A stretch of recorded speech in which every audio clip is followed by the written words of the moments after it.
Fizz TV here in Newport, Rhode Island, Big East Media Day. Andrew Kanell, Damon Amendolara, boss man stepping in to join us here on Fizz TV. So you got a chance to talk with Coach Doug Marrone personally. I got a chance to catch up with him as well. And I think the thing that we both couldn't help noticing, not to get too out of hand with this DA, but wasn't in the best of moods today. He was cranky. He was really, really cranky. And I don't know if it's because the preseason predictions came out, and they had Syracuse at 7, just ahead of Temple. So the Big East Media obviously doesn't have a ton of confidence in the Orange this year. But, you know, he was anti-talking to the media back in training camp. You know, in spring game, he did not want to talk to the media. He, you know, shut everything down. So I don't know, it's either one of two things. Either A, he's really tired already of all of us, and it's not even, the season hasn't even started yet, or B, it's all business because he knows the challenge ahead of him. And, you know, you talked about the schedule before with Fitz. I mean, the schedule's tough. Shamarko is going to take it as something that that is a challenge in a good way. But I don't know, maybe he fears letting this team get too confident. Yeah, I mean, it's tough to figure out what it is, though. What does he just hate the media's guts? It's that sort of dynamic. If you can't exactly tell what's going on in his head, because is it more about the player? Is it more about himself?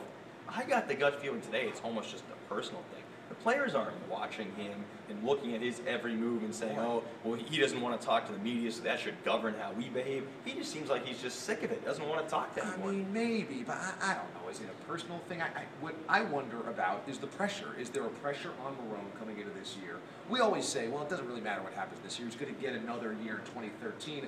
But maybe he feels like this is a critical season going into the ACC and that there's a bunch of chips on the table. I don't know. I don't think it's personal. I didn't get that sense. But I know this. He did not feel like he was holding court there. Like, you know, Skip Holtz could be there for 17 hours and he'd be thrilled. Not Marrone. Yeah, Skip Holtz had the whole place laughing really from start to finish. When we talk about the opening press conference, he was up here on the podium and then afterwards talking to everybody individually. He was a riot today. Doug Marrone, kind of the opposite, but I guess I would say that's fair. Just the way it goes sometimes, huh? Doug Marrone, not exactly thrilled to be here. Part of it has got to be the schedule, too, DA. Well, the schedule's incredibly difficult, and this road schedule, I even asked him about it. I said, is it a challenge? Is it a good thing? Do you feel like you kind of got jobbed with it? And he backed off saying we got screwed with the schedule, but he knows how difficult it is, especially for an untested team like this. So, look, he's all business. But I also think he's realistic about how difficult this season is going to be for them. It's going to be tough for Syracuse. He feels, once again, a pressure season.